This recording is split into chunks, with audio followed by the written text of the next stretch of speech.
Titi was banished from the town and warned never to return.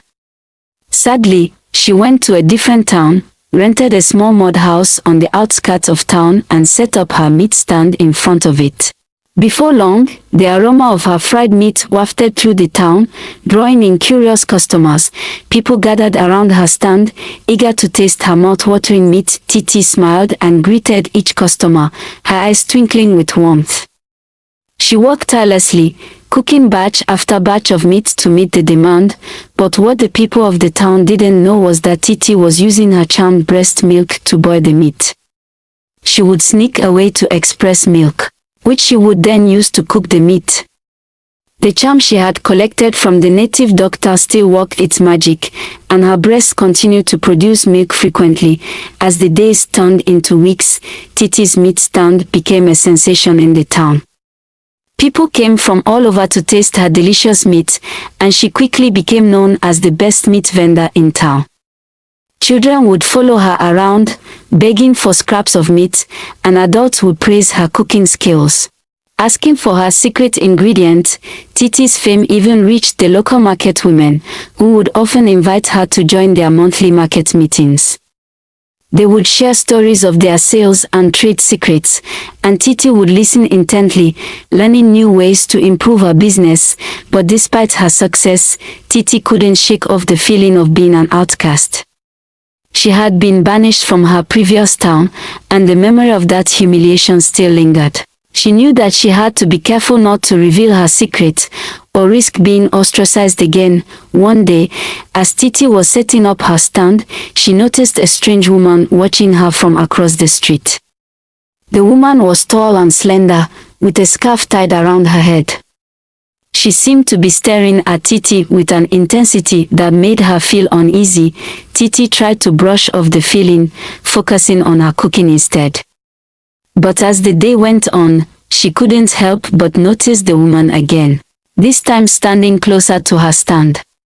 The woman's eyes seemed to bore into Titi's soul, and she felt a shiver run down her spine. The woman's gaze was unsettling, and Titi tried to avoid eye contact. She focused on serving her customers, but she could feel the woman's eyes on her. As the day wore on, the woman didn't leave.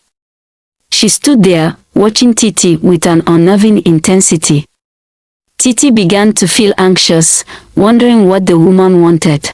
Just as Titi was starting to feel like she couldn't take it anymore, the woman finally approached her stand. "Titi," she said, her voice low and mysterious.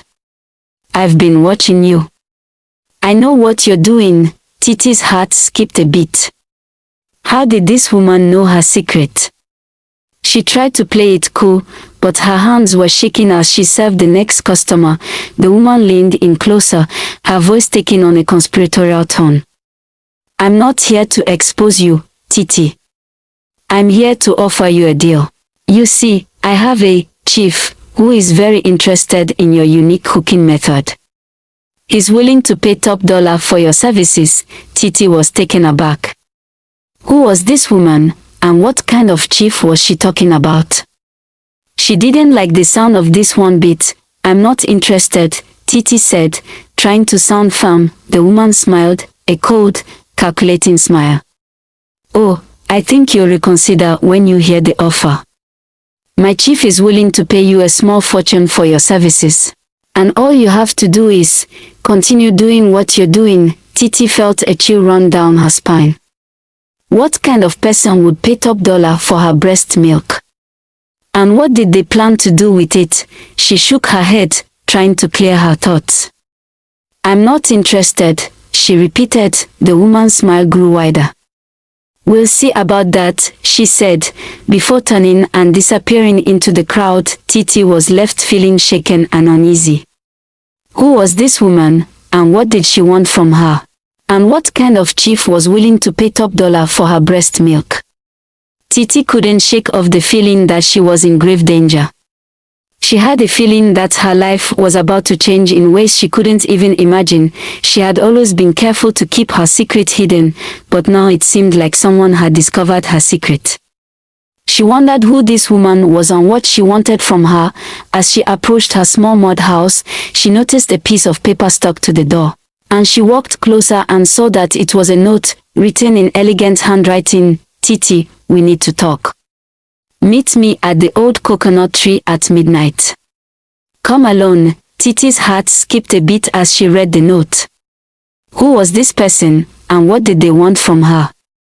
She felt a sense of trepidation, but she also felt a sense of curiosity. She decided to go to the meeting, but she would be careful. That night, Titi made her way to the old coconut tree. The moon was full, casting a silver glow over the landscape. She saw a figure standing under the tree, and as she approached, she saw that it was the woman from the market. Welcome, Titi, the woman said, her voice low and mysterious.